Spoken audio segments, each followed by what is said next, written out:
But we're really delighted to have you all here this evening. My name is Johanna Blackman. I'm the Executive Director for Climate to Thrive. And this event is being co-produced by Climate to Thrive as well as the Brooklyn Climate Response. And that is what's happening in the room there in Brooklyn. So you have a bit of a hybrid situation.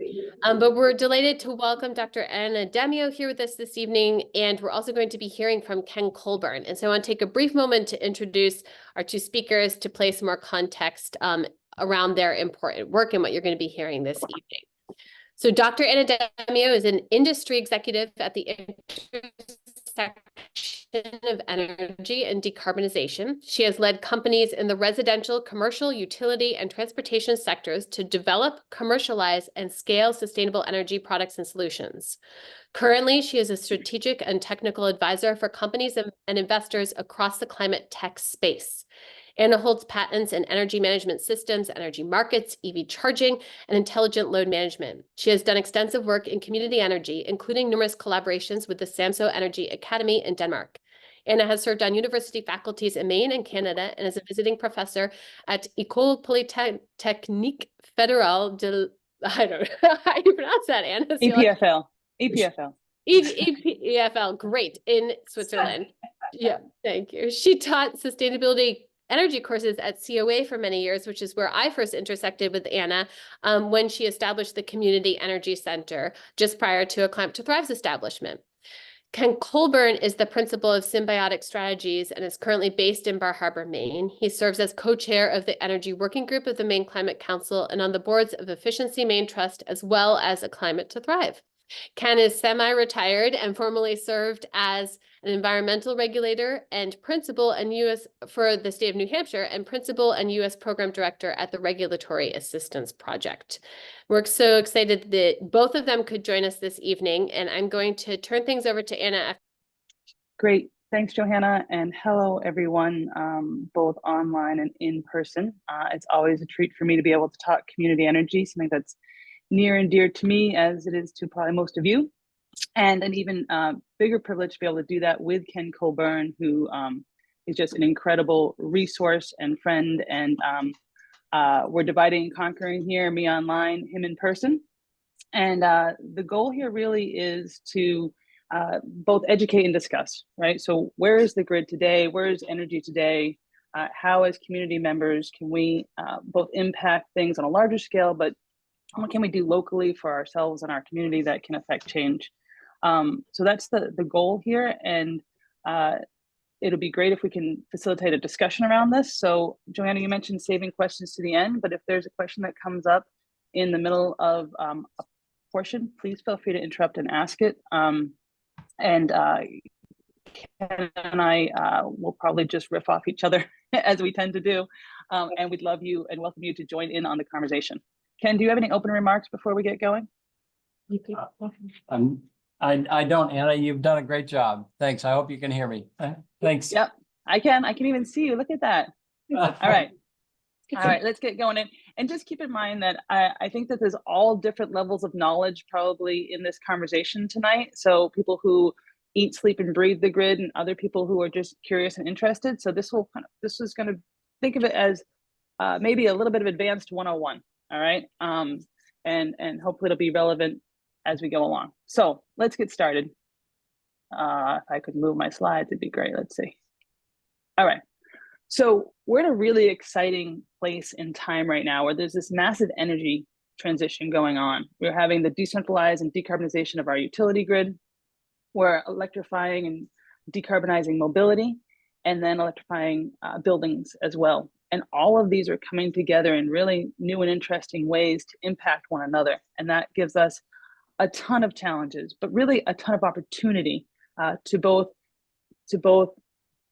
think about how we deal with issues of energy challenges around climate, but also create technology and economics that can be shared across utilities, across consumers, and governments and whatnot.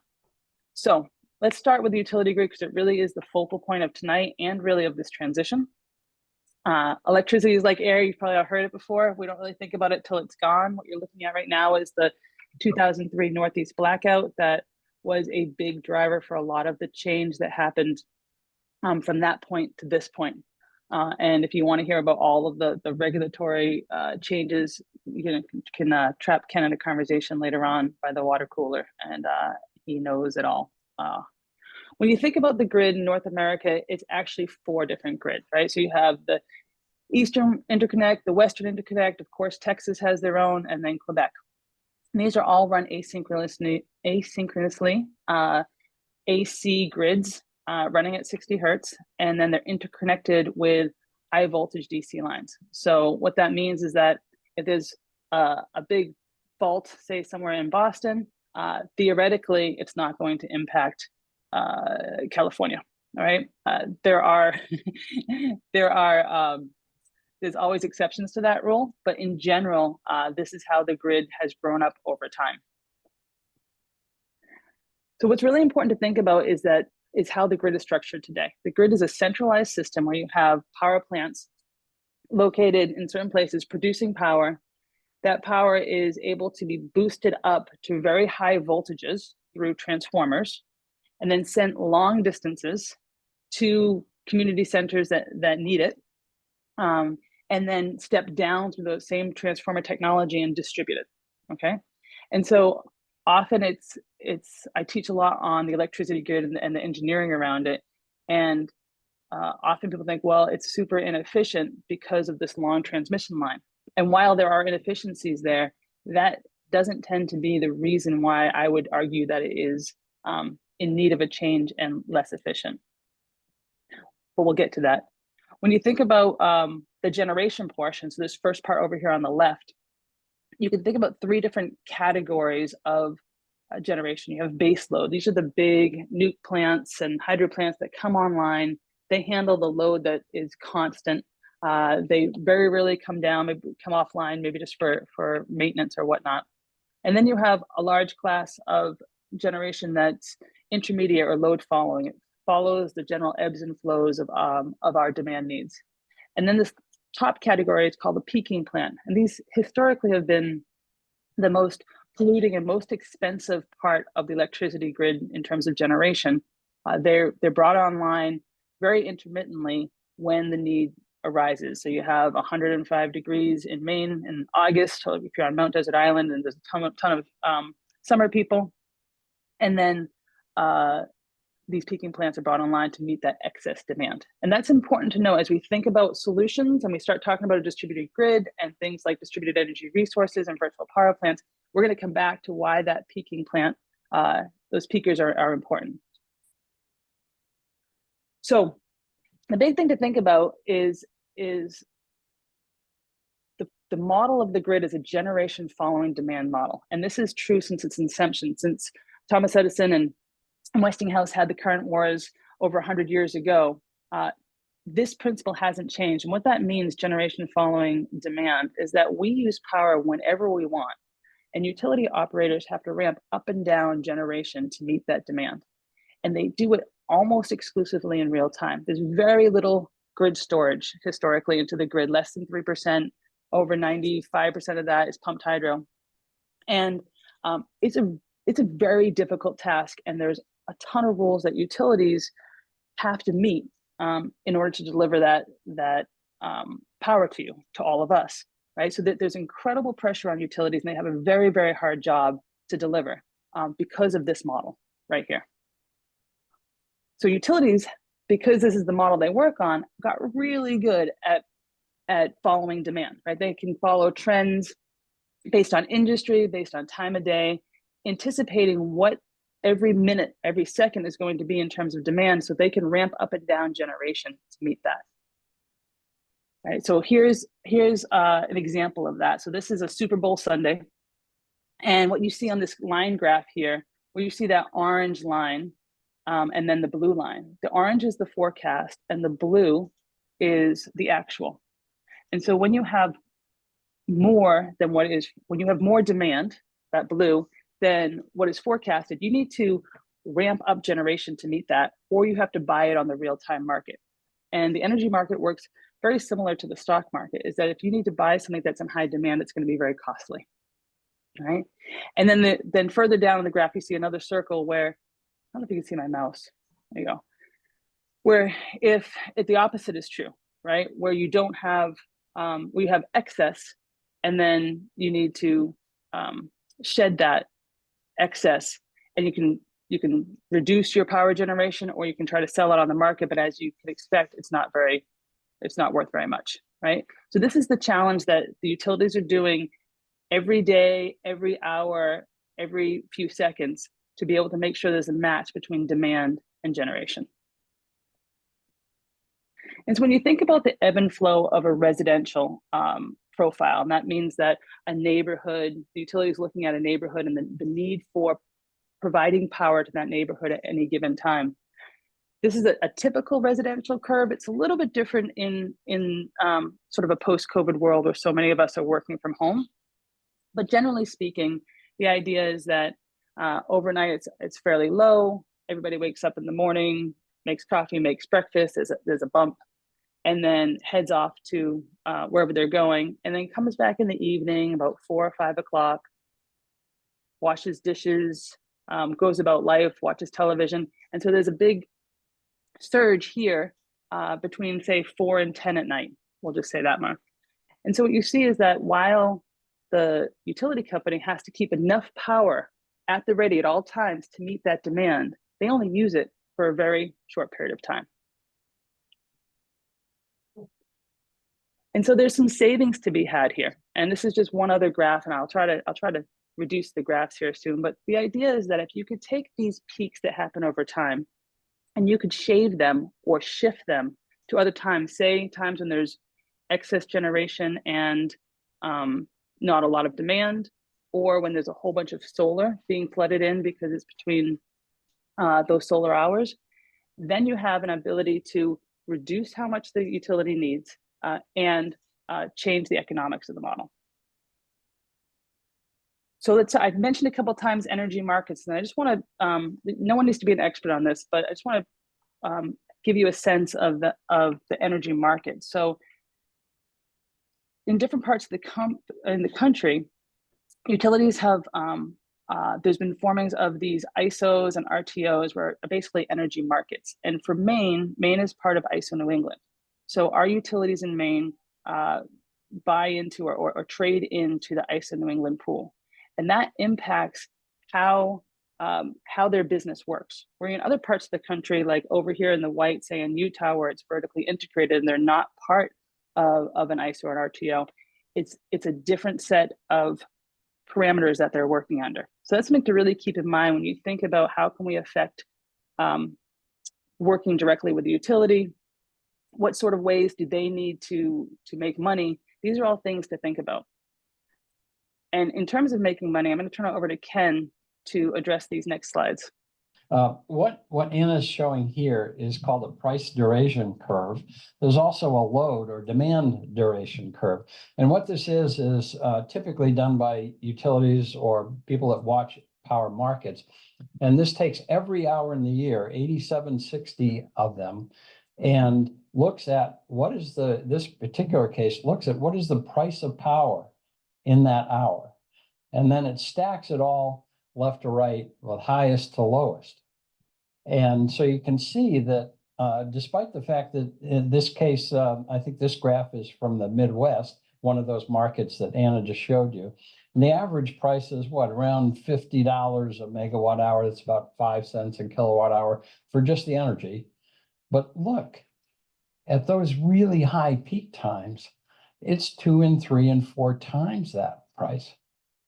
And the same is true when you look at a load duration curve. Load is how much demand is there. And the same, stacking the 8760 hours up. You know what? It looks very similar for most utilities. And so you can imagine if your highest demand on a load duration curve, which looks like this, is coupled with the highest price, what you're paying in your bills is amount times the price of each.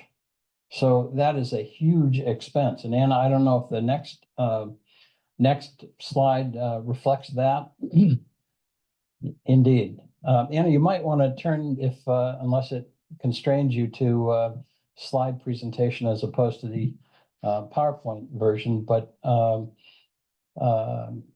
in this picture, which is actually drawn from Massachusetts, it illustrates this fact that the amount of peaks, the very peaky, most peaky times in the middle of the graph from Massachusetts represents 1%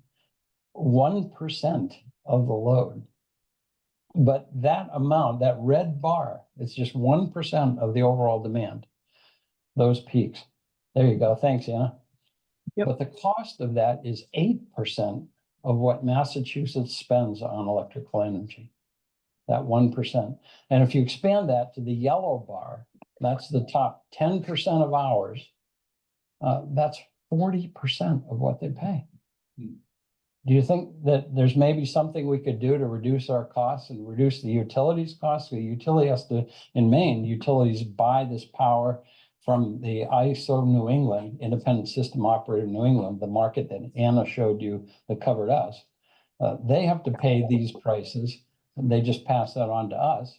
So if there's something we can do to adjust our demand, to schedule our demand, instead of all come home after work and plug in the EV, turn on the microwave, put the laundry in, and everything else, that's what makes those big peaks, and that's what the high volume and high price leads to. This is what we're seeking to avoid. This was actually the product of a study on storage that Massachusetts did. You may be aware that Maine has set some storage goals too, and this is the reason why. And I'll turn it back to you unless there's additional elements of that you'd like me to cover. No, that was great, Ken. Any questions on that one while we have Ken still up there with the mic? Sure. So it's very, do I need to get to a microphone or can people hear? I can hear you.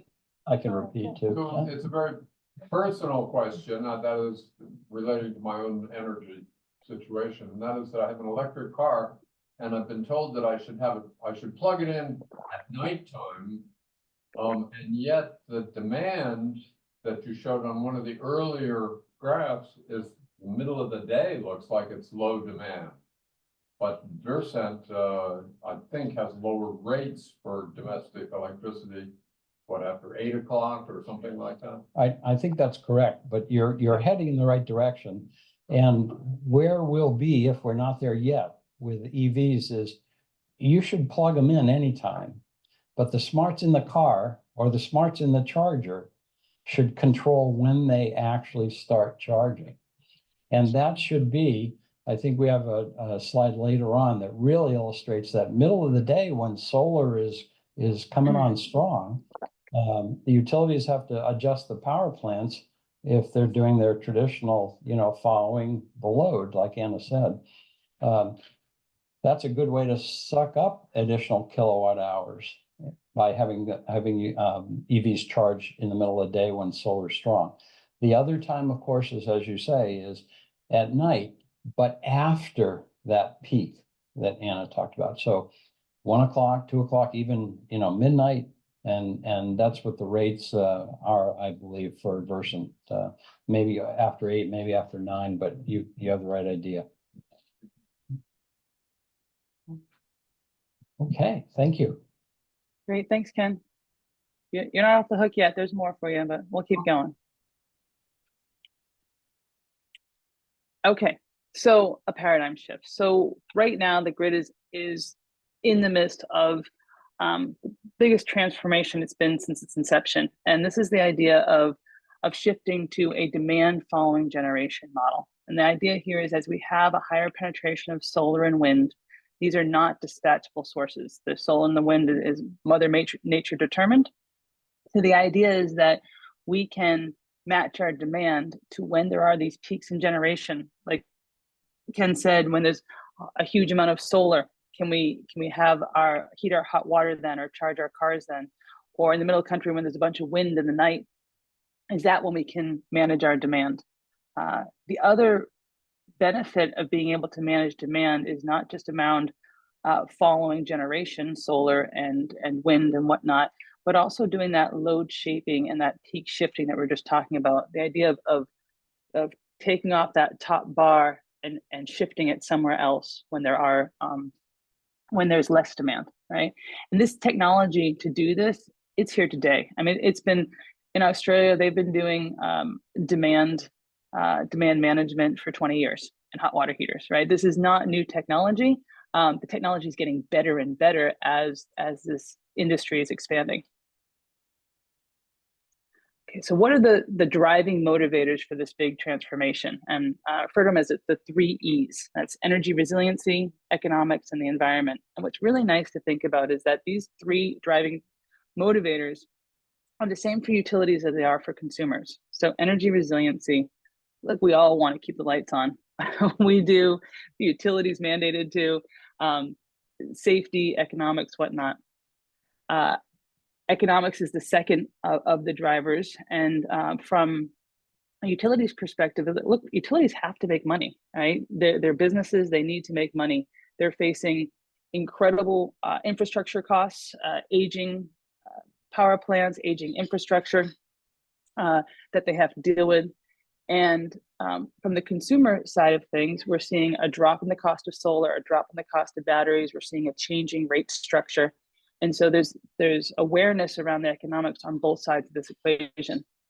And then, of course, there's the environment, whether this environmental stewardship, because you firmly believe, as hopefully everyone does, that it is the biggest challenge of our time to address, or for many out there in business and in government is regulation. There are a ton of both regulations as well as incentives to help improve the environment and the carbon footprint that's going on right now. So those are the 3 driving motivators. Let me see if there we go. And let's talk about that climate one more in depth, right? So at its heart, the climate problem is an energy problem. 75% of all greenhouse gases comes from the burning of fossil fuels. If you look at the US, you have 25% of greenhouse gases comes from the utility sector. Another way to look at it broken down is on the left-hand side, where you have 31% from residential and commercial, another 30% from transportation, right? If you can tackle these categories, utility, residential, transportation, you're going to get a huge chunk of this pie to be decarbonized and really make significant impact in climate. One way I like to look at this is a bit dated that I see is 2020, but you can pull these up from the Lawrence National Labs for any state, almost any country, any year. And I tell my students, if you're looking for something to do on a Friday night, pull this up and just hang out and look at it, because it's incredibly interesting. On the left, you have all the different sources of power, how we generate power. And then in the middle, you have the different sectors. You have electricity generation, the residential space, commercial, industrial, and transportation. And you can actually look at these over time. So up on the top left, you see the contribution of solar in 2020. And if you pull up the 2024, you can start to look at the differences of how that mixture works. But what's really interesting is on the right-hand side of how much rejected energy there is, right? And a lot of that is due to us having to have so much capacity churning because of those peak demands. So what's the roadmap to success to get there to this decarbonization? We have to decarbonize the grid, then we have to electrify transportation, then we have to electrify buildings, right? And these have to work together or it's not going to work, right? The good news is it's totally doable, right? So I already gave you the punchline before we started. So decarbonizing the grid. Already today, the largest sector of new energy generation is in the renewable space, right? So we have all kinds of new generation coming on that is solar and wind, which is great in terms of decarbonization, but it's a challenge in terms of utilities, right? There's a lot of challenges to straight renewables. And solar, this is an example of just one of those challenges. This is the duck curve, and I'm going to bring Ken back because under his work with RAP is how this work got done. And I think it's only right that rather than me going through it, I'd love him to talk through it. Hear me now, I hope. One of my favorite charts, but before I dive into this, let me just say in that last graph Anna showed about energy in the US, rejected energy, that's what you and I would call wasted energy. So that, for example, is the amount of heat that your car is generating, which doesn't help you move down the road at all. Likewise in power plants and so forth. Thanks, Anna, for bringing that back up. This again is the 24 hours of the day. The similar approach to what Anna was describing in the course of the day, where the original demand is sort of that light gray line at the top. That was 2012, before there was much in the way of solar. And the point here is that as more and more solar comes in, the point we were discussing earlier, this net load during the middle of the day, remember the utility has to look at load, and then it pairs that with generation, because generation's following load. And because there's more and more solar in the middle of the day, that net load goes lower and lower. And in California's case, at times, it has even gone to negative prices. I don't want to shut down my power plant. I'll pay you to take my power so I don't have to shut down my power plant. It's gone that far. And then, though, at the end of the day, the sun goes in and the utilities have to respond with a ramp that is almost as much as they've been generating here. They have to double that to get up to this peak. Well, this is what's called the duck curve, and I think you can see why. And it really begs the question of, isn't there something that we could do to absorb this energy? And we talked about it being a good time to charge EVs. That's very much one of the things we could do. And isn't there something we can do to postpone this or trim it so that we don't have those peaks to deal with? Because remember the price duration curve I just showed you and the load duration curve in that peak from Massachusetts, that's when that happens. So aren't there things we could be doing? And indeed there are. My colleague, when I was at the Regulatory Assistance Project, Jim Lazar, wrote a paper called Teaching the Duck to Fly. And basically what he said, well, here's 10 things you could do. And he showed this graph or something that echoes it.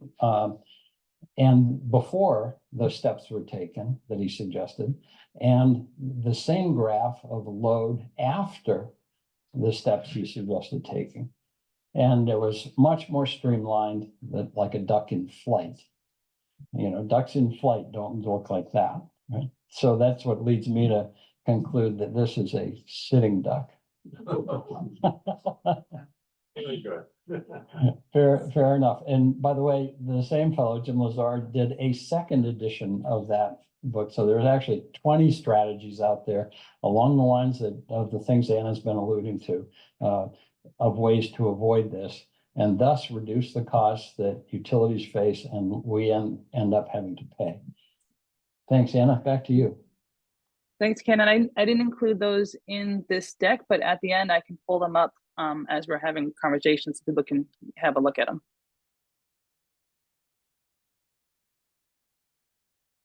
All right. So let's go back to our Anna, yeah. Sorry, we just had a question in the room. I had to unmute myself. Sure. I wonder if those ways that the new graphs are dealing with, are they theoretical ways or are they actual ways? They are actual ways. Great question. Yeah, those aren't someday, they're here now today. Yeah, and one is exactly as charging EVs in the middle of the day. Yeah. Thank you. Yeah, thank you. All right, so let's go on. We're looking at what's the roadmap to success. How do we get there? And just to reiterate, how do we get to reducing this piece of the pie or these pieces of the pie when it comes to greenhouse gas emissions? And it was decarbonize the grid, which we just talked about, which is the idea is that as we decarbonize, there are challenges we have to face, and there are solutions to those challenges if we can think about flipping the model so that we're really managing demand in new and interesting ways and not just following it as we have traditionally done. The second one is electrifying transportation. Remember, transportation was another 30% of greenhouse gases. When you look at the adoption rate of electric vehicles, it's interesting. I always say that every time you look at the adoption of electric vehicles, by the time you get the graph on screen, it's outdated. It's going so fast. The pace is incredible globally. And I often get asked, well, if we electrify transportation, won't we break the grid? And I answer like, well, yeah, if you don't do anything different, right? You don't do anything different, you have to build a whole second grid on top of the one you have to accommodate it all. But you have an incredible opportunity right now. Look, you have these two foundational industries, utility and transportation, that really shape our way of life. And they're both going through transitions at the same time for the first time in their 100 years plus history.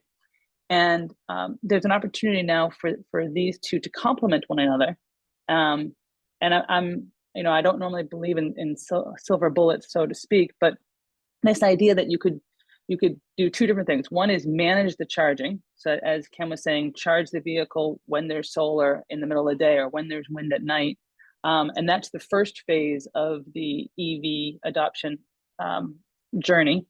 The second one is around vehicle to grid or bi-directional vehicles. And the idea here is that using the batteries inside the vehicles to both drive your car and then when it's parked to help power the grid as well. And there's a lot of work being done in this space.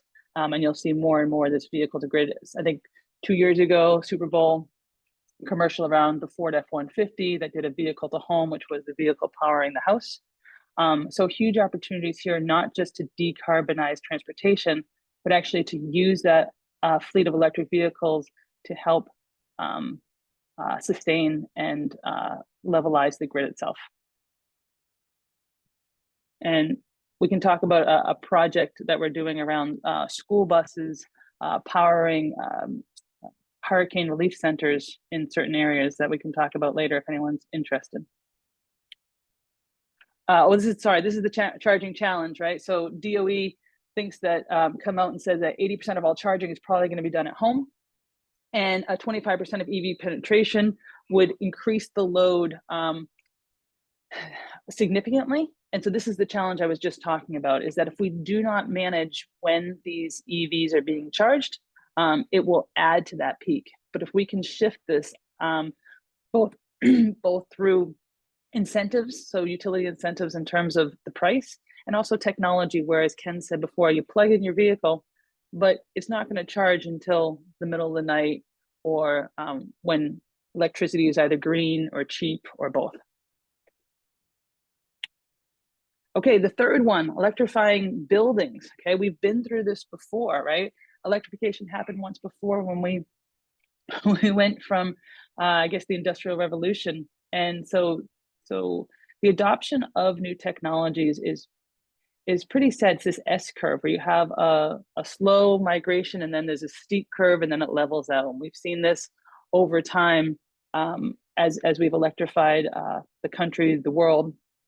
And we're seeing that same thing with buildings as we're starting to electrify things like, so on the left here, you have residents, and on the right, you have commercial buildings.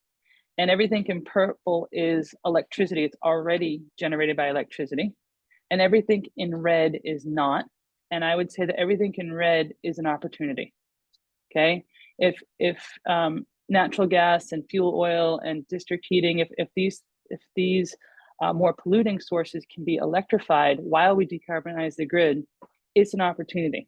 And it also is an opportunity for us to manage that demand in a very intelligent way.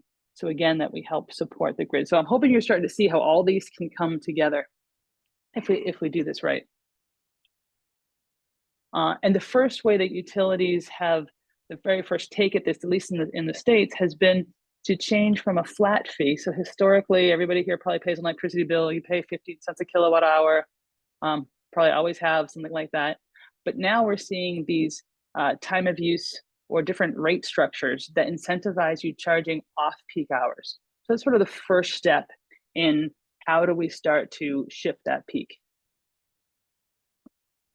The next step is is to think about it more from a technology perspective, where you can use a number of different resources and manage them intelligently. And so the term for that is a distributed energy resource. So a distributed energy resource can be your solar panels, if you have an electric vehicle, if you have a battery in your home, like a Tesla Powerwall, or if you have any smart device like a thermostat or a hot water heater or HVAC, heat pumps. All of these can be used in intelligent ways. Now, if it was just my home and just your home, it wouldn't have that big impact. But if you had thousands upon thousands of homes, then you start to have a significant shift in what those demand curves look like that we've been talking about.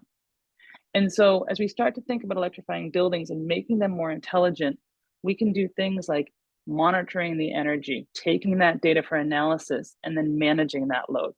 And this is, none of this is cutting edge. This is all being done, right? This has been being done and has been done for a while. It's just, if you think about it like that S curve, we've been down at the bottom of the S curve for a long time on this, and now we're starting to ramp up, which is very good news.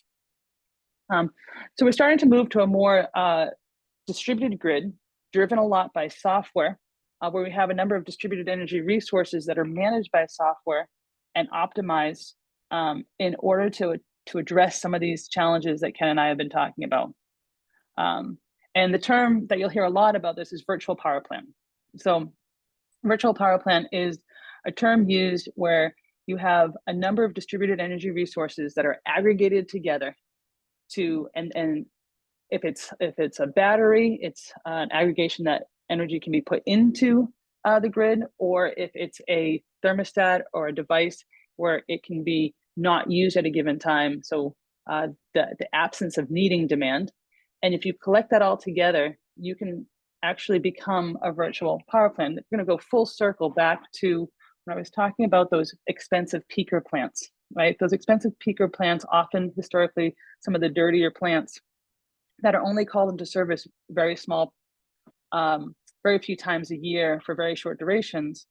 Those can be replaced by things like virtual power plants. I mean, virtual power plants can do more than that, but the reason being is that it takes off some of the dirtiest of the generation, and there's a really strong economic model, both for consumers, but for utilities to replace those peaker plants with virtual power plants. So when you think about it regionally, the idea is that you have a number of houses and buildings that have, each one could have, maybe they have solar, maybe they have a battery, maybe they have an electric car. You take whatever resources are particular house, you aggregate them together for the utility, and there's a whole host of data that's going to be able to help utilities and help the grid learn more, and then react and implement even better load shedding algorithms. Here's just another example of community virtual power plant. So the idea here is that at a community level, there's things you can do to be able to, in each home, have a battery, have solar panels, and then aggregate those together. I'll give you an example, and this wasn't from the community side. This was from Green Mountain Power in Vermont. They did a program where they had Tesla Powerwalls, and they put them in, they gave them to, I think originally, way back when, I think it was 400 customers got Tesla Powerwalls. And the idea is that the utility had the ability to tap into that 6 times a year, 8 times a year, in order to discharge those batteries into the grid, not fully, but to a certain amount. Say they could discharge them halfway. And the idea there is that those batteries, if the grid went down, they were resiliency for the homeowners. But when the grid was up, the utility could tap into them to be able to use that power, right? So it was a win-win on either side of the equation. It was such a successful pilot many years ago that you might have seen recent news is that the CEO of Green Mountain Power has stated that every one of their customers is going to get a distributed residential battery for just this purpose. Again, building resiliency, reducing economics, a win across the board. So I think we're going to get, I should show you one more graphic here, and then we'll hopefully you can open up for discussion. So this is the idea of a very rudimentary software program where you have, this is for a utility in the middle of the country where they were doing hot water heaters, car chargers. It says HVAC, but it was actually batteries. And the idea is that at any given time, the utility could figure out what the total dispatchable load was. It could turn on and off devices as needed. It could pre-schedule that to line up with what they thought would be a big demand period. And then they could even break it down to region, to street, to neighborhood, in order to get that fine resolution. So a tool like this, the ability to do this, offers up a whole host of both resiliency strengths, but also economic strengths. So with that, let's see, it's more virtual power plant. Oh, I'm going to skip through this. Sorry, this is just the software piece of it. Okay, let's conclude there and open it up for discussion. Ken, if you want to lead there. Actually, Ken, why don't we start by you reflecting on some of the virtual power plant and distributed energy resources. As you know very well, not just Green Mountain Power, but utilities across the globe are doing this. I'm working with utilities in Canada, and I know Excel has a program, Holy Cross Energy has a battery program, but I'd love to get your take on that. Well, the major take I would offer is simply that this is being done now. There are lots of people, not just entrepreneurs, but actual companies now, including some big ones. You're all familiar with Generac because they make generators. But you know what? They've also bought companies that can adjust load and even have a storage company. So they're positioning, indeed, they're in the market offering virtual power plants. In the picture that Anna had of the community community VPPs, with the towers on the left side, and the homes in the middle, and the power walls and water heaters and EVs on the right.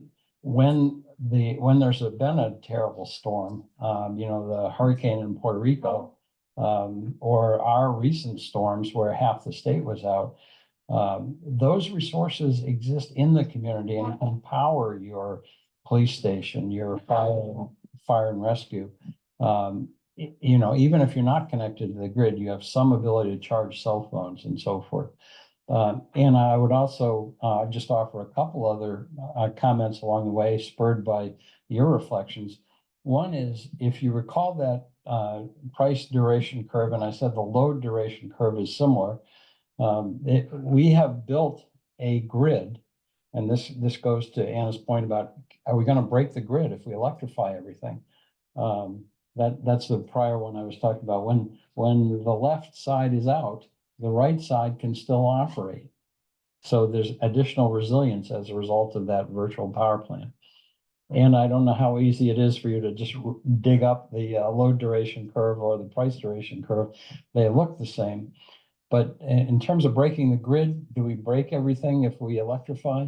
No, not if we do it intelligently. Why? Because we have built a grid that can do this. Now, it's at awfully high prices and it's awfully high load, but the rest of this whole time is idle, right? This is the time that we're using power, and it's at these prices because it's not high demand. When it gets to be very high demand, the prices also increase. But the point is, we're delivering at these 150, 180 prices. That means we're capable, the grid is capable of, in this picture, what, 3 times what we're doing? If we filled in this side at that peak level? Y'all see what I mean? If we filled our kilowatt hour, our megawatt hour usage to that same level as our peak is now, we can go 2 times, maybe even 3. I don't have a graph for load duration graph for Maine alone, but it, in all likelihood, looks quite similar to something like this. So when we break the grid, if we electrify and need 4 and 5 and 6 times as much power as we're currently using, maybe we'll have to be careful about that. But if we use twice as much or 3 times as much, probably not. We just have to manage it intelligently. And that's what VPPs do. If I could just offer one other thing in, and then we can turn to questions, or perhaps 2 quick ones. Is this going to be hard? No. You may be familiar that you're with a setting on your iPhone called green charging or something like that, that is already operating, and your iPhone will look at where you are, because you know it has GPS in it, and it'll say, what's the grid like here? Okay, when is the cleanest and cheapest time? Okay, well, no matter when I'm plugged in, as long as I'm plugged in, that's when I'm going to charge.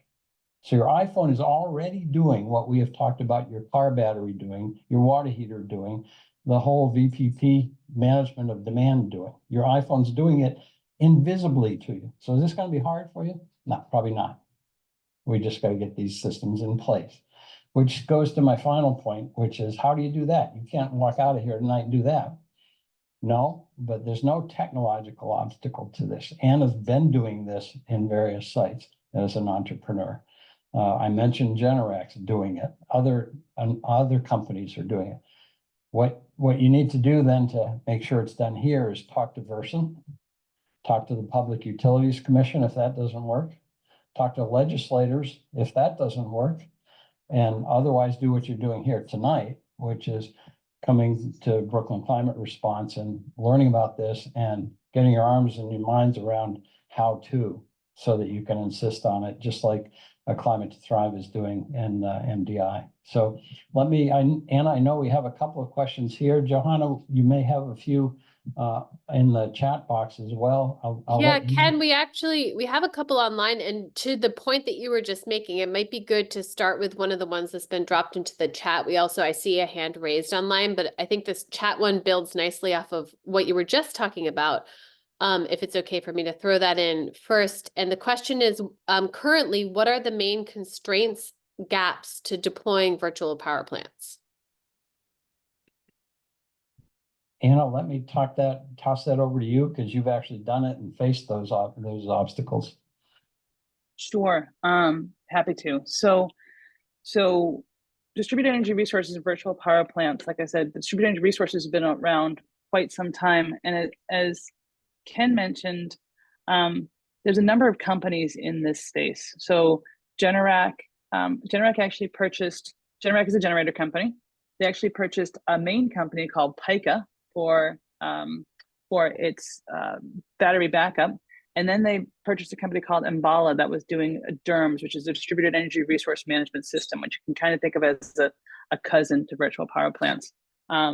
Another big company, Schneider, purchased another DERMS platform called AutoGrid. There's a number of smaller players. Panasonic is a company that's doing the software for this. Enphase, Tesla, I mean, it goes on, right? And so right now in the States, there's probably something of, I don't know, half a dozen to a dozen virtual power plants that you could point to. One of the most notable was what happened in Utah with Sonnen. They took 600 townhomes. They put a battery in each. They aggregated all of it and did a bilateral contract with Rocky Mountain Power. It was so successful that they were able to not just do the bilateral contract around energy capacity, but they were able to add a whole bunch of other services called ancillary services to that contract, including things like voltage regulation and frequency regulation. So just making a very long answer to a very short question, which is that it's not technology that's the problem. The challenges right now are things like interconnection agreements with the utility, the ability to do bilateral contracts with the utility.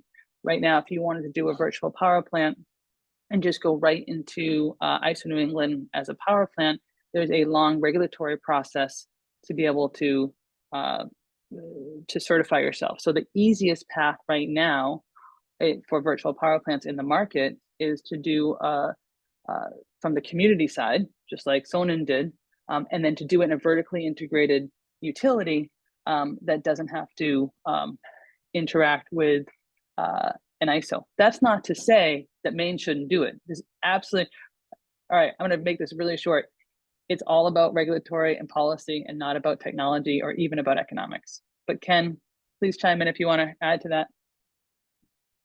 No, just we are not vertically integrated anymore. We sold off the power plants, remember? So that's not vertical.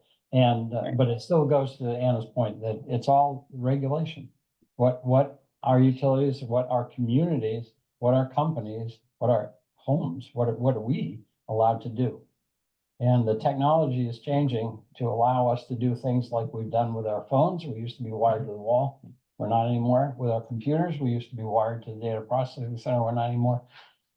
The same's happening in energy. But the regulatory policies haven't changed yet. And they need to as well. Johanna? Yeah, Ken, why don't you go to one question in the room and then we'll come back to one online. We have Hans who's been really patient here and then we can go back and forth a bit. Perfect. Yeah. Is there any chance that our utilities will ever provide financial incentives for us with batteries in the homes? The question, if folks online didn't hear, is there any chance that our utilities will do as Green Mountain Power did and provide financial incentives to put batteries in the home? I believe the answer to that is yes. I think they will do so once they're in the business of managing the demand side. Recall Anna said that we have been load following. For the last 100 years, we've balanced the system because what electricity going in has to equal electricity going out. We balance the system by turning the knobs on power plants. You can't turn the knob on the sun or the wind. So you have to turn the knob on the demand. When our utilities get to that point and understand that and have the systems installed to operate it, which is another regulatory hurdle, then I believe they will be doing that because that's the way they'll keep the system balanced. They might not look the same, but they could look very similar to what they do now. It just wouldn't be by buying power, it'd be more managing power. 5 years, 10 years, 20 years? Oh gosh, you know that old saying about it's 5 years away and always will be. I think it'll probably be more than 5. But I hope it'll be in my lifetime. Now you see there's a lot of gray hair, so that could be, I might not see it. Ken, are you saying you might not see batteries incentivized in Maine in your lifetime? By utilities in households, yes. Oh, I'm hoping I'm hoping it's before next Christmas, to tell you the truth. No, but I mean, all kidding aside, Green Mountain Power is just one of many, many examples of utilities incentivized. Look, it makes sense to have storage. Remember I was saying there's only 3% storage in the grid right now, most of that's pumped hydro. It makes all the sense in the world to have storage. And if that storage can be distributed in our homes and that utilities can they don't have to pay all of it, they don't have to buy a big, huge utility scale battery. Rather, each of us will help them buy it, so they pay a little, we pay a little. It's such a common sense solution, and utilities across the globe are embracing it. And I have all the confidence in the world that Maine utilities will see the writing on the wall there. I appreciate that optimism, and I don't think it's wrong. I would just hate to bet the farm on it. The rationale that Anna describes is absolutely correct, because our utilities, we think of them as a big utility, but they're just players in the New England market, right? Ours are even small players in the New England market, and their peaks, they have to pay that huge amount we showed. And if they can shave their peak by having little power walls in our garages, then they win. And then we win in turn. So great question. I think, Johanna, we were going to go back to one online and then another one here. Yes, sounds great. Hans, do you want to go ahead and unmute yourself? Yeah, thank you. Thanks, Anna and Ken, and also to Doug Hyland, who tipped me off to dial in. I'm calling in from Rhode Island. So thank you for that. I think that was the best 1-hour summary of the topic I've ever seen. So it's great. I have a question. What I understand from obstacles or things that work in favor of what you presented and the transition, I think the private sector is going all out and all in here. And what I hear is the utility and also the regulators and lawmakers are just lagging behind, which I can only attest to here in Rhode Island. If you put only one solar panel on the roof, they give you pushback forever. And you can get a lot from the utility as long as they can charge it to the ratepayers. So that limits everything here. Is there a possibility to bring, in order to abbreviate or to shorten the 5 or whatever many years, by having a team of the private sector, Generac and the others, because I think they must lobby on this and bring them directly together with the lawmakers and maybe the PUCs, and take us activists out as the middle process, because then the experts talk to each other. And what are the chances? Because I think my impression here is the utility in Rhode Island Energy, they are just pushing fossil fuels, and they are not really ready to learn or willing to learn. Though everybody in the utilities has this coming, the transition is happening. And so I'm a little bit out of ideas here how to accelerate this. Maybe you have an idea. Thank you. Well, this is Ken, and I would suggest that your idea of having those experts from the commercial side, those ready, willing, and able to play in the market, meet with policymakers, legislators, is a very good idea. It brings to mind a couple of thoughts. One is actually a soundbite that I actually came up with once upon a time, and the gist is that winners, people doing the kinds of things that Anna and Generac and Tesla are doing, winners go to market, right? They don't want to dub around with policymakers. Losers go to Washington, right? This has worked for them. They want to make sure it stays. Well, in the state of Maine, Washington, of course, is Augusta, but the same idea holds. And the second sort of anecdote I would share along the lines that Hans has raised is the technology defection question.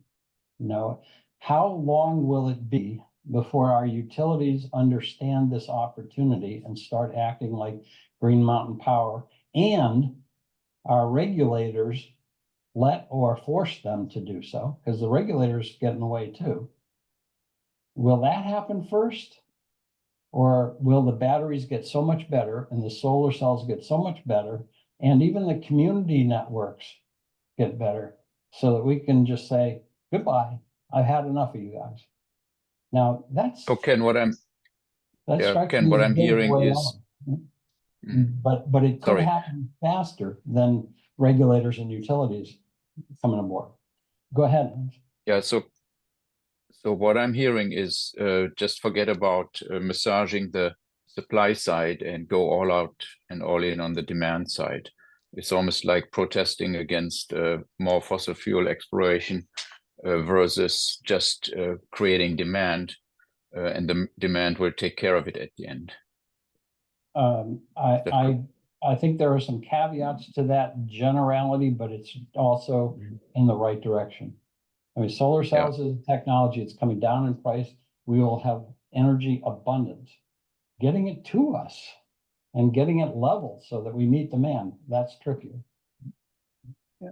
And just to add to those to add, that's great, Ken. I love this discussion, and to add to those comments, I started my career in telecom in the 90s, and there's a lot of parallels between what happened in telecom then and energy now. You had a regulated industry going through deregulation, you had disruptive technology, disruptive business models, and you had certain utilities.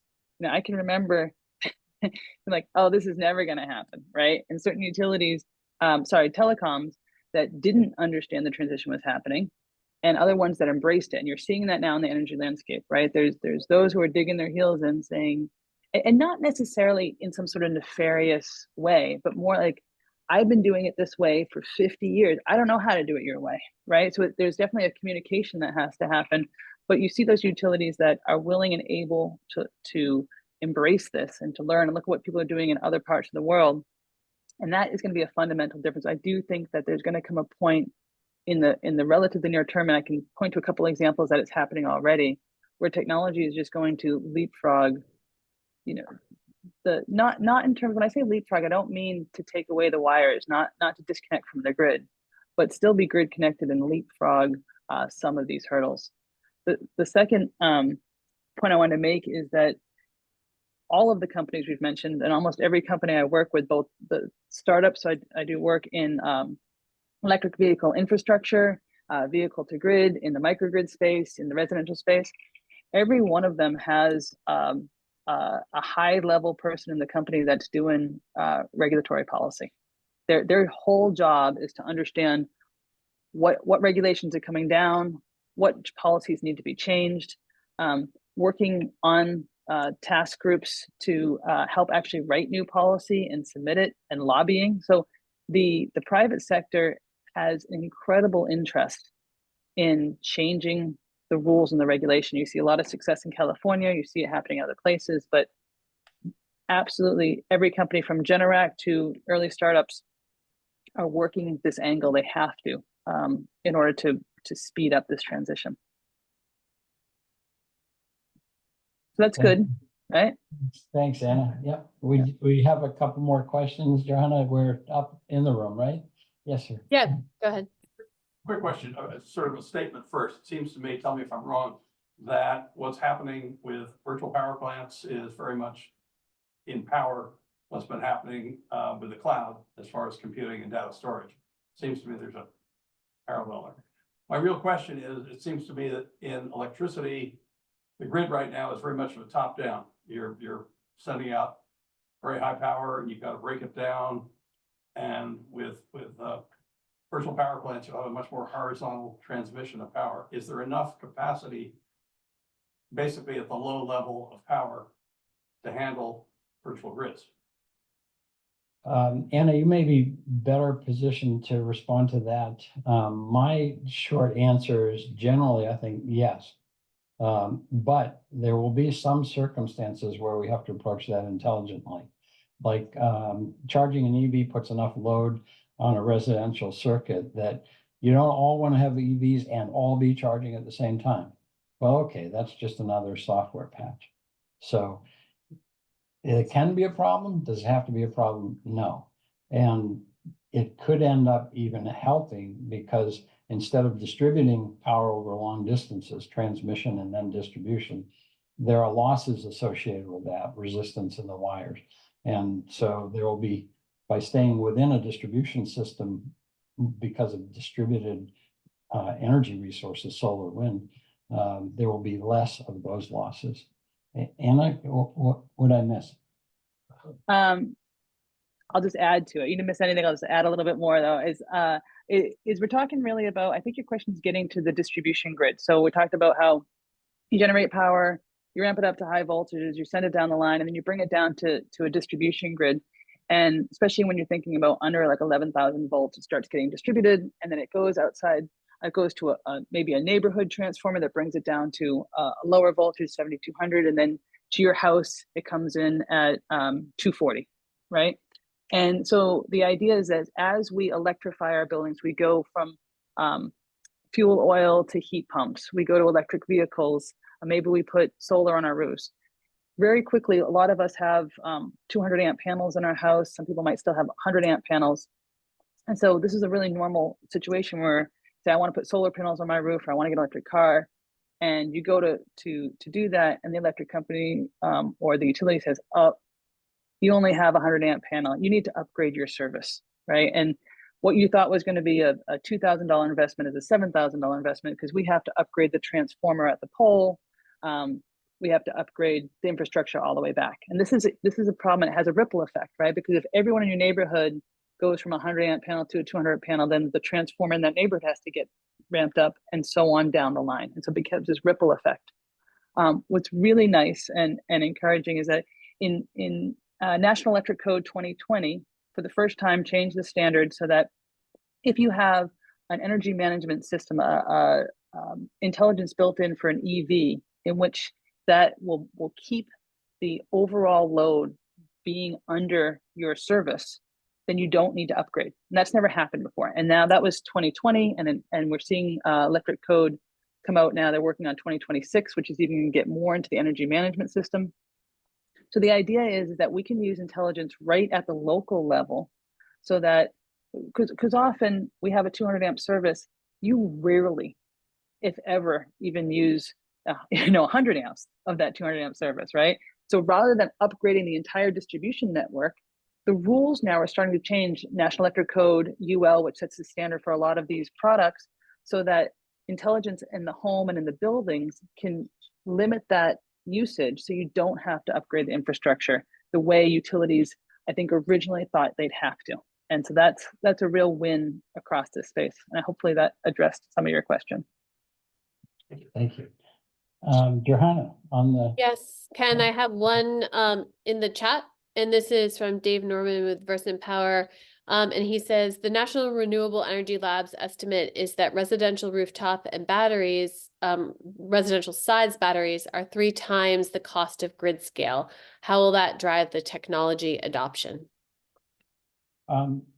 Dave Norman's at Versant, and this is a good question. And no surprise, grid scale solar reflects these large solar fields that you've seen going up around Maine. Now, most of those aren't utility owned, because that's a problem. Part of Maine's rules are that it prohibits utilities from owning power plants, while solar is a kind of power plant. But they are utility scale because they're very large. So you would expect the unit costs are much lower, and indeed they are. The problem with that is who's paying for it? And nobody had to pay for the solar system on my house except me, right? But if the utility builds them and charges a 10% return on that investment, which is typical, then you have to pay for it. Now, it may be that in the wash, it comes out to be an advantage. The cost was so much lower that even with the utilities return on investment and other costs, operating costs, you still save money versus putting it on your roof. I'm still partial to the roof myself because it didn't involve other ratepayers. It has resilience to me personally, and it didn't take forest or field. But there is a valid case to be made about utility scale solar arrays, as Dave suggests. Yeah, and I'm going to add to that on the battery part of that comment or question is that, so I think there's a place for both, right? There's a place for utility scale solar and storage, and there's a place, it's not an either or question. But as Ken, you illustrated on solar, the same is true on storage. Storage prices are so solar is obviously have economies of scale of installing big solar. Battery, I think there's a little bit less on the economies of scale. Once we get to the levelized cost of batteries, they're still dropping quite a lot. But you can't mitigate that resiliency play, right? So when the grid goes out, if you have a centralized storage, yes, it might power a community, but depending on where those outages are in that infrastructure, having it distributed to schools, to businesses, to residences is enormously helpful. And you're sharing that cost with the homeowner or with the business owner. So there's a shared cost there. There's obviously, there's questions of equity within the grid that we have to address, and we have to think about community solar, utility scaling, community storage. These are important, but there's no doubt that there's so many benefits for this residential storage play. Thanks for the reference to equity as well, Anna. That's an important point in here. Question in the room, right? I think in the back, sir. Yeah. So I have solar panels, I have an EV, I have a Tesla Powerwall. My question is, my neighbors want to add panels on their homes, and they're being told by Versant that they can't because Versant's not buying back any power. And if you go on their website and look at what's available it's all red. There's virtually no place in Versant's territory that's allowing, my understanding is allowing panels to come online.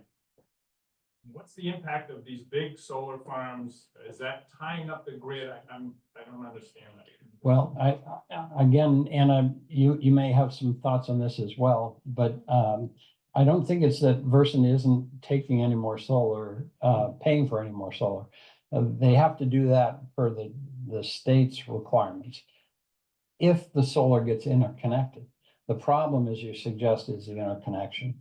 And the grid in various areas, including Brooklyn, is relatively weak and aging. And as a result of that, it's what's called hosting capacity. Its ability to host distributed energy resources like solar on rooftops is pretty limited. And that's why the red grid circuits are typically not allowed, or only a small amount of additional solar is allowed.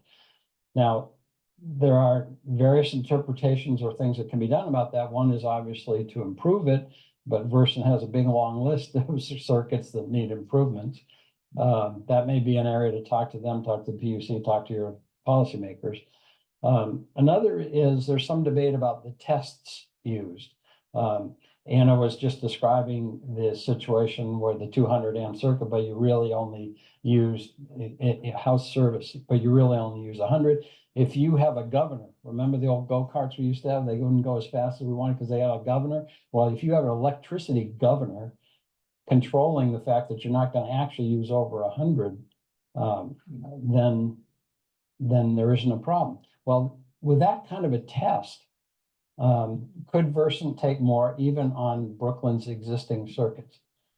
Or is it using too high a test?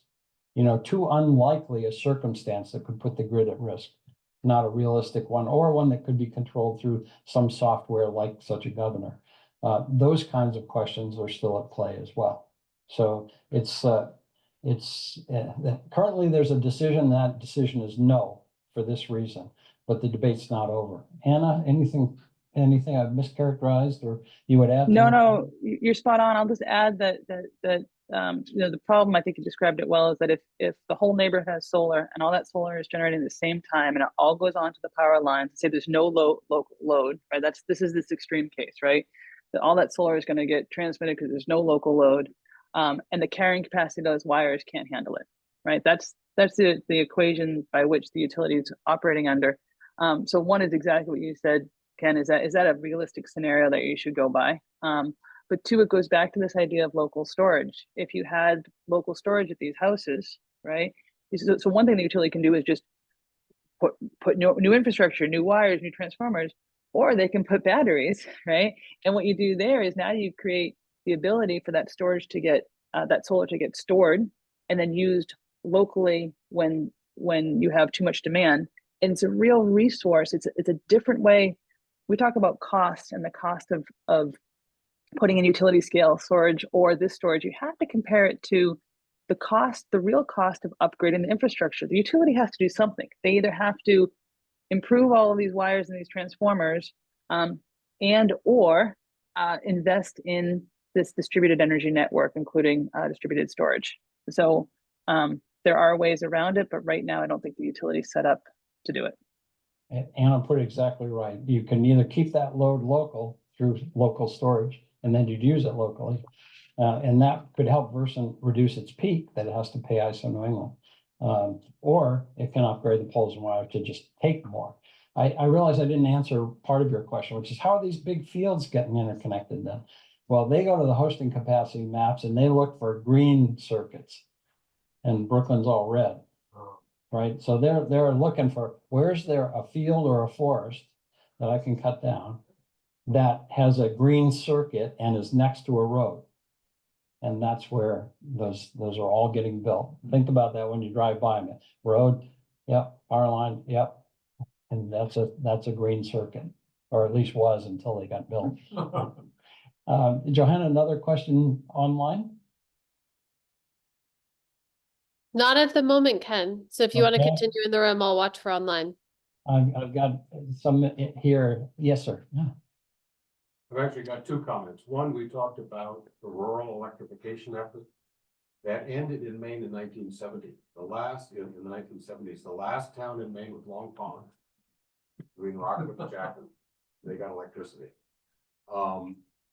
My question is, it's all very well to go to Augusta and do these things. Is there anybody that can advise us on what to do? You know, when you go, what should you say? What should we be pushing? And it will change over time. I understand that. That's probably a longer discussion. Sessions like this are a start in the right direction. Yeah, but we're not going away with anything Yep. saying, here's a paragraph Yep. you want to talk about. One, albeit fairly extreme option is, you know, there are a lot of energy savvy attorneys out there, and you can all get together and hire one of them or a lobbying firm. Most of them are attorneys anyway. So that's an option. Another, I guess, would be to talk to some of your policymakers and say, what do you need to know in order to move in this direction? And then go follow up on that with providing it. I guess, Anna, you probably have some other thoughts. My quick answer to that question is Ken. Ken knows what to say. Ken, can I chime in a little bit? Certainly. Please. And I'm not sure who's speaking in the room. Sorry, I can't see you. But A Climate to Thrive is very aware of the interconnection issues that many areas are facing, including MDI, and is working hard to understand possible pathways for solutions, whether that's regulatory or through policy or through other pathways. So please feel free to reach out to us. We're going to be having a couple of educational events coming up over the course of the spring that look at this issue and look at what we might do and different levers that we might address. And then we have had an interconnection conference planned that has been thwarted now twice, once by weather and once the main PUC placed a very important meeting on the same day that everybody who was going to come to the conference needed to go to. But that conference will be rescheduled for later on this year. We're finalizing the date. And so if you want to come to that, we're going to be looking at very specific recommendations that have been made by entities like the Interstate Renewable Energy Council and others on how to improve this situation. And I just want to reinforce John's point by saying one important element is you're not alone, right? Folks are calling Johanna all the time and saying, how are you guys handling this? What are you doing about that? And that's how this interconnection conference came about. So you're not alone. So keep in touch with her, or Doug, keep in touch with her, BCR, keep in touch with the Climate to Thrive and other organizations across the state. Strengthen numbers. Yeah. Well, one other sort of anecdotal information about interconnection agreements is that I work with a lot of venture capitalists and investors in this space, in the clean tech, climate tech space. And it's gotten to a point now where if interconnection is in the critical path of a success of a company, you're less likely to get investment, or it's a big issue around investment, right? So the entire sector working on this realizes that interconnection has become the bottleneck to all of this, and that's including, you know, that's EV electrification, transportation, as well as in the building sector and renewable sector. So I just echoing, you're not in this alone. There's movement on all fronts. We have another question in the room. Yeah, I don't know how even to begin this question. Questions are getting set in my mind.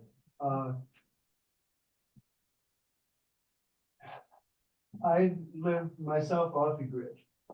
I'm not a grid supporter by choice. And when I came to this meeting as a member of this community, I had expected that I would hear much more about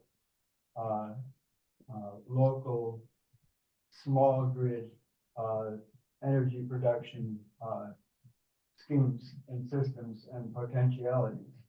I also had hoped, though not really expected, that I would hear much more about the necessity of actually reducing our energy needs rather than scheming about how to keep up with them in a green, appropriate style. For a while, when I was listening to the presentations, I was making a little, what do you call it? 1, 2, 3, 4, 5 cross, 1, 2, 3, 5 cross counting of conditional phrases which were used in the presentation, such as if or when or could or would, a lot. I understand, I get it, you know, we're trying to make something that isn't yet in existence be a present and workable reality. In order to get to a present and workable reality from something that isn't yet in existence, we do need to have a lot of conditional thinking. But I'm in my elderhood, I'm getting more and more cautious about conditional thinking because I'm seeing what comes along with conditional thinking is mandates from the controlling sources, whether they be governmental or industrial, about how we need to behave in order for all this to happen. So my maturing libertarian tendencies are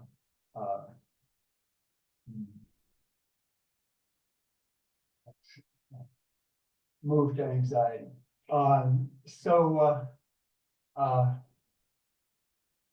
I do hear about local storage potentials. I heard about the lake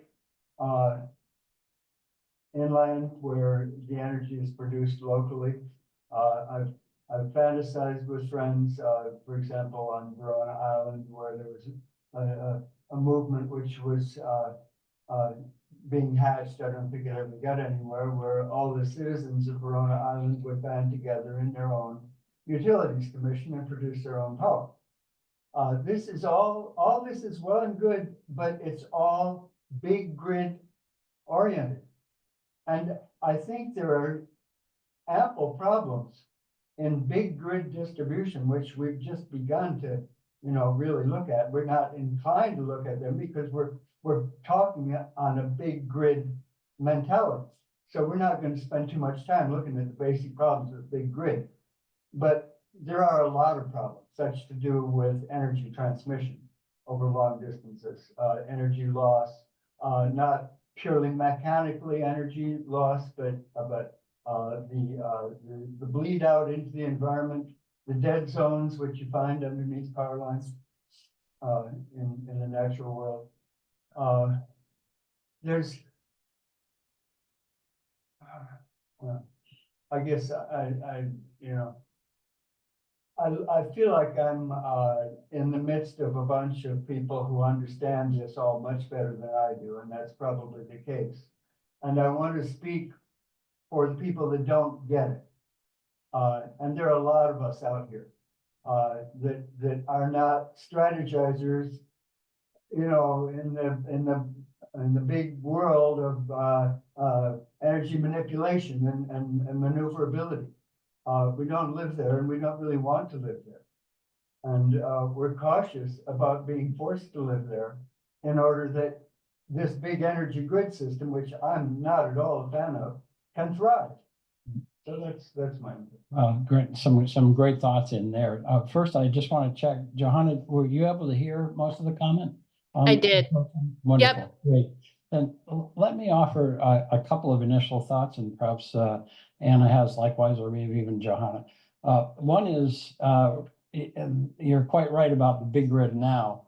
But even if we want to explore small grids, you know, Brooklyn might be out, but if Sedgwick is not, and there are wires you can use back and forth, you can be powered over from Sedgwick. So even some of these problems relate to small grids too, not just big grids.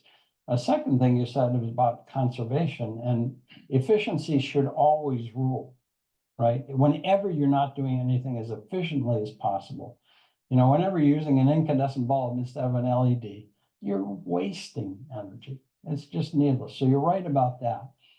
The last part, though, about reducing energy, I think one one has to be careful about that. It used to be pretty easy to just say, let's conserve energy.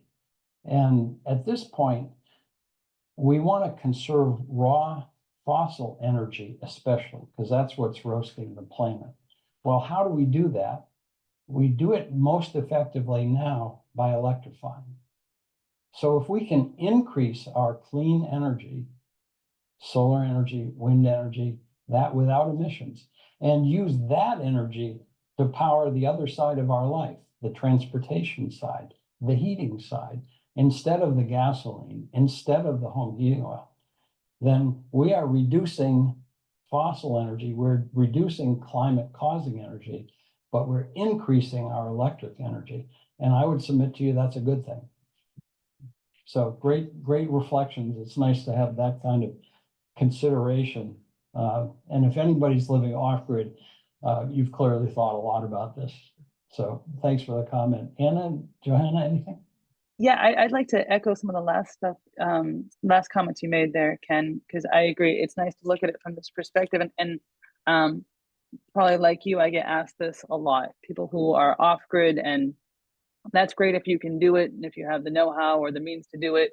Not everyone can, and when you think about, look, life's a series of choices, and we talked about those three motivators. And if, for me, the biggest motivator of all this is climate. Climate is the biggest crisis of our day, right? Of our species, or all species.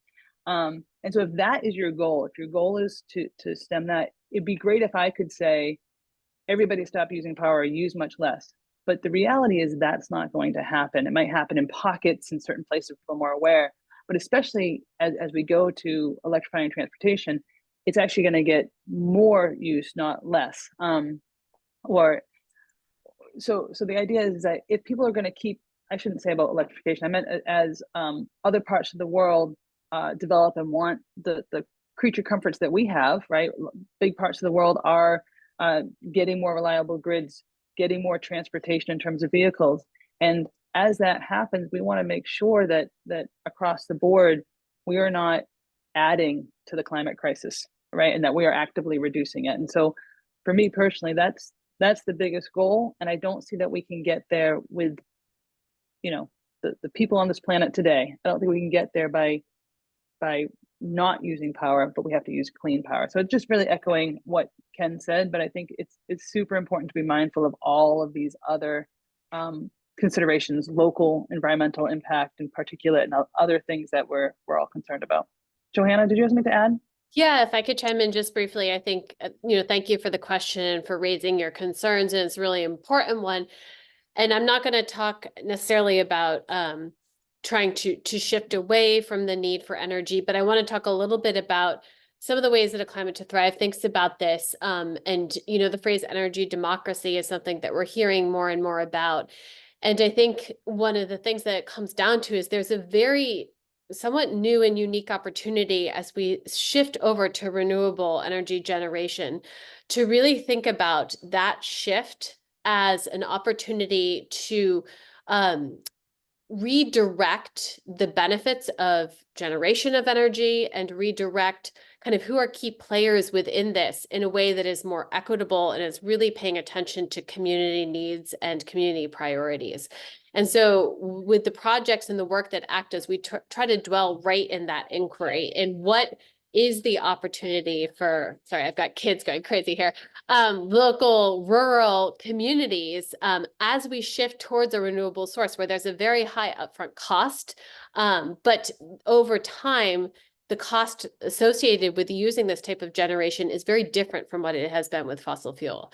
And so I think that's a really important inquiry when it comes to questions about equity, because we do want to be thinking about there is, as Anna was alluding to, this growing need for more energy, and energy is something that should be a right that all of us should have access to, and how we have access to it. There's room for a lot of work to be happening there.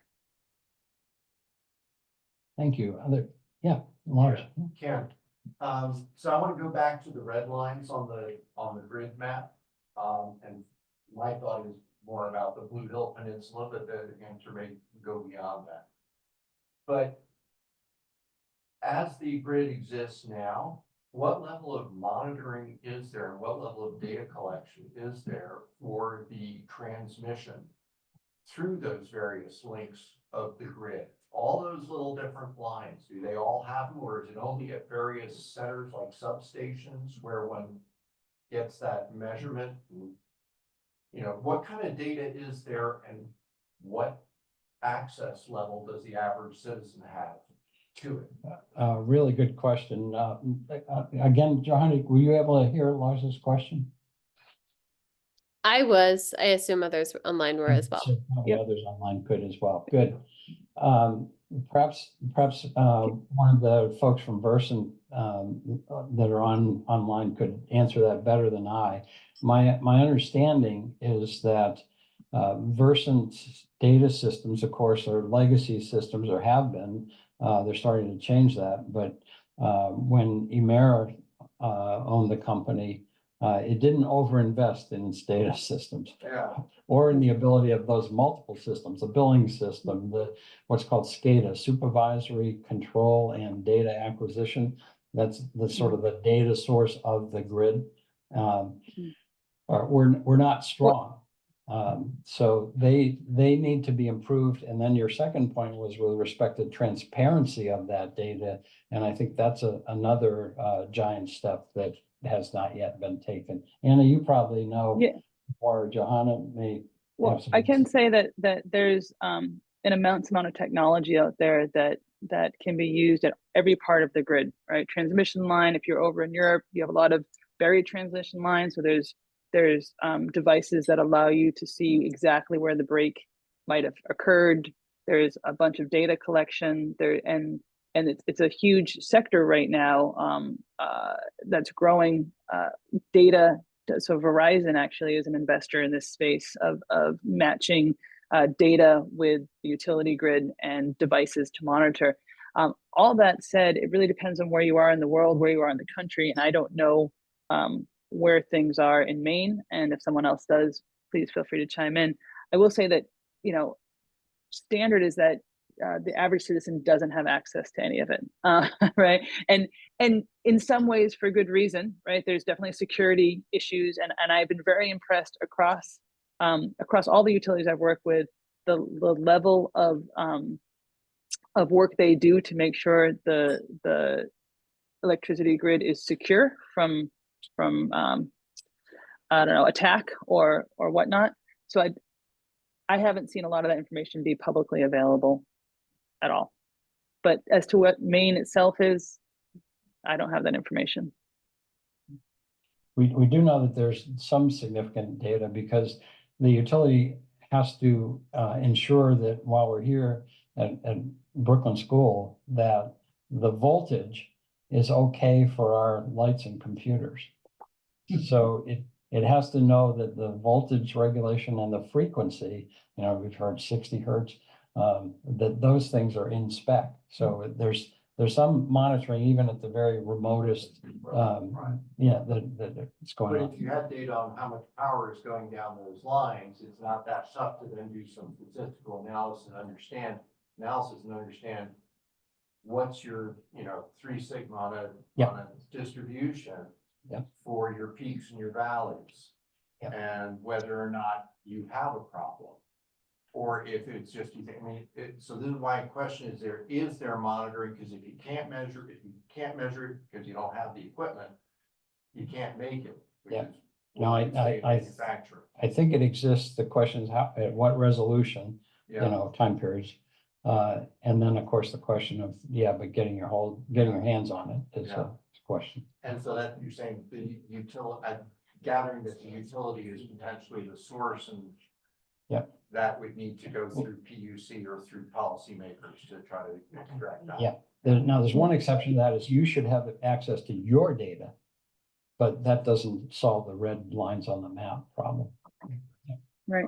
And as people invest in smarter technology, so electrical panels or load centers in your home, those are all getting smarter. People have energy monitoring, and whether you have smart appliances or EVs, they all monitor power, frequency, voltage, all in real time. And if they want to be what they call revenue grade, they're in a certain tolerance so that it's very useful information that can be sent and monetized in different ways. So yes, there's local information. And one more point is, as virtual power plants aggregate, they have all that aggregated data. So if you think about a future where you have a amount of distributed grids, each one of those distributed nodes has a preponderance of information about themselves, and can interact with another one and maybe act as a counterbalance to another node in the system.